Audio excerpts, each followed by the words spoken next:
Parachuting Hamsters and Andy Russell, Chapter 8. Remember in Chapter 7, they were going to the museum and then to a fancy lunch and then somewhere else in the afternoon, and then that neighbor kid, Aunt Mandy invited that neighbor kid Jason, and Tamika said that she didn't like him because he was snooty. And then remember, he brought some bag and they said he couldn't bring it into the museum, and then he was doing ornery stuff. He was writing notes and putting it on the back of statues and stuff like that. And so then he said that he was hungry, and so Aunt Mandy said they could go to the cafeteria. Okay, Chapter 8. Andy Russell was here.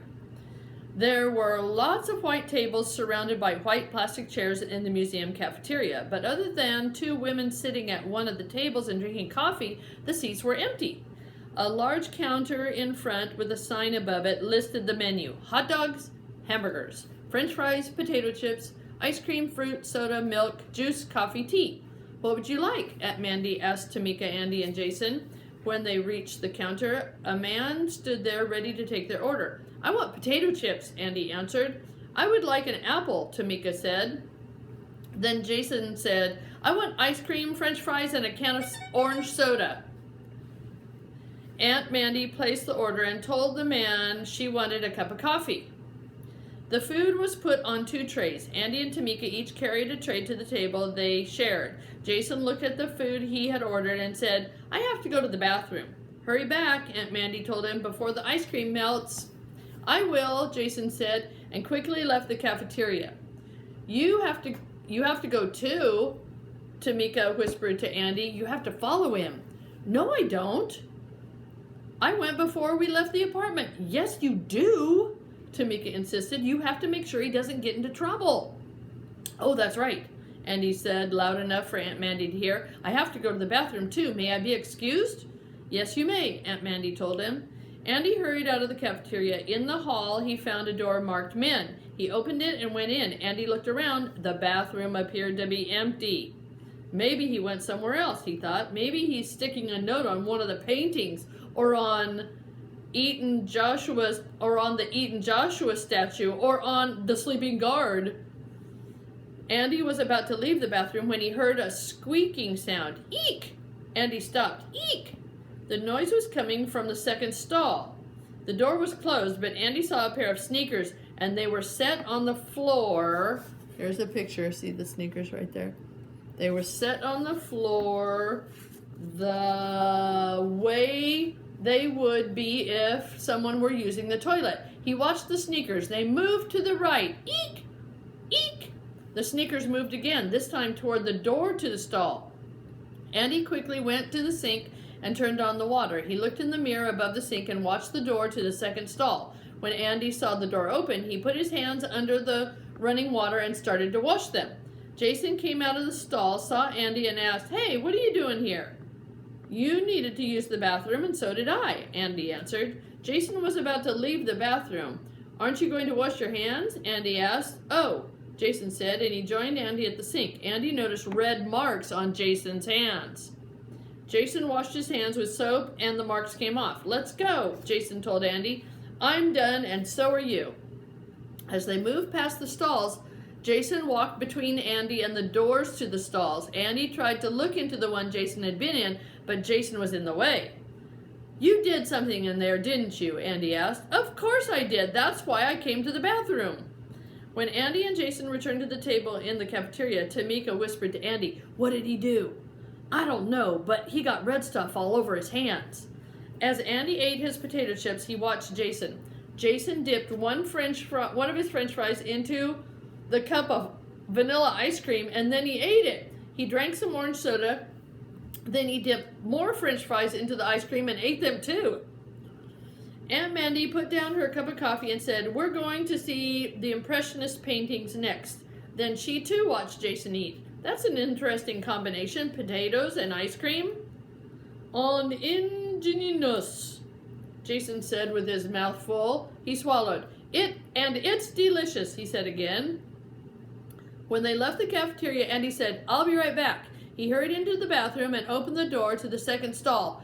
"Andy Russell was here," was written in red marker across the tile walls. Now he's trying to get me in trouble, Andy thought. I hate him.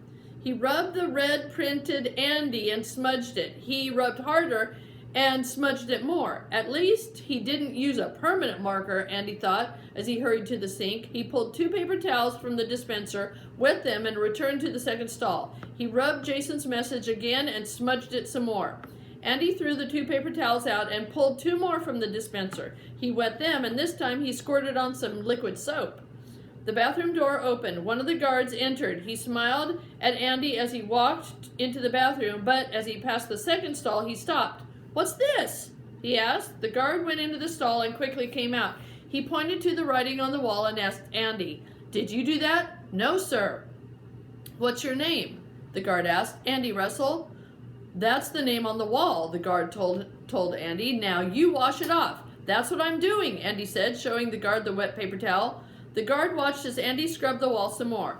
When Andy went to get more towels, he told the guard, "Someone else wrote this to get me in trouble." "Well," the guard said in an angry voice, "you are in trouble." "Look," Andy said, "check me. I don't have a red marker. I don't have any marker." He pulled his pockets inside out to show that they were empty. "Okay," the guard said, a little gentler this time. "Just clean the wall." Andy scrubbed until all the red marker was gone. Then he asked the guard, "May I go now?" "Yes," the guard replied, "but I'm going to keep my eye on you." Dad was right, Andy thought. I do get in trouble all the time, even when I don't do anything. He hurried out of the bathroom and walked quickly to the nearest exhibit hall. He saw lots of paintings and lots of people looking at them, but he didn't see Tamika or Aunt Mandy. They must wonder where I am, Andy thought, and I wonder where they are. "Where are the pressing nest paintings?" Andy asked a guard. The guard smiled. "The Impressionist paintings are this way," he said, and pointed to the right. Andy walked past more people and more paintings until he saw Aunt Mandy, Tamika, and Jason standing in front of a large painting of sailboats. "There you are," Aunt Mandy said. "That was your second time in the bathroom. Are you sick?" "No," Andy told her. "I feel fine." "Good," Aunt Mandy said. Andy turned to Jason and stuck out his tongue. Jason smiled. Aunt Mandy told the children to walk from painting to painting, look at each of them, and choose the one they liked. Andy and Tamika walked together through the exhibit hall. They stopped in front of a painting of a bowl of fruit.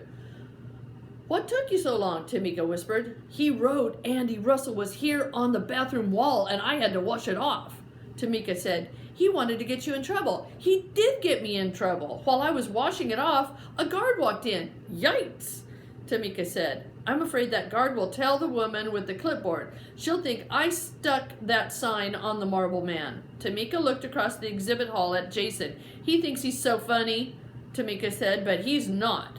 Jason was sitting on a bench in front of a painting of tulips. He had his hands in front of his eyes. He opened fists.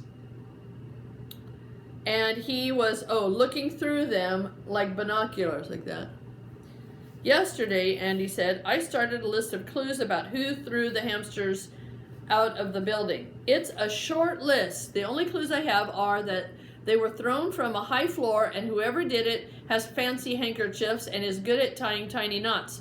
Jason lives on the 20th floor, and he's mean enough to do something like that," Tamika added. Andy and Tamika watched Jason look through his pretend binoculars.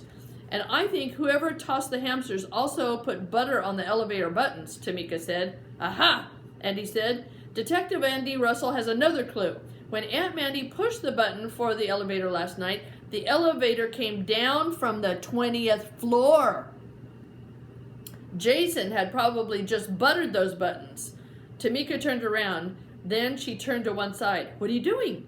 Andy asked. "I'm trying to visualize the apartment to figure out if he lives right above the entrance to the building, because that's where the hamsters came down from." Tamika turned to face Andy. "I think he does." "So, he's the hamster demon," Andy said. "I'm going to tell Jason we know he did it. If he has any more hamsters or any pets at all, I'm going to make him give them all to Tom. Someone who tortures hamsters shouldn't be allowed near animals." "And he shouldn't butter elevator buttons either," Tamika said.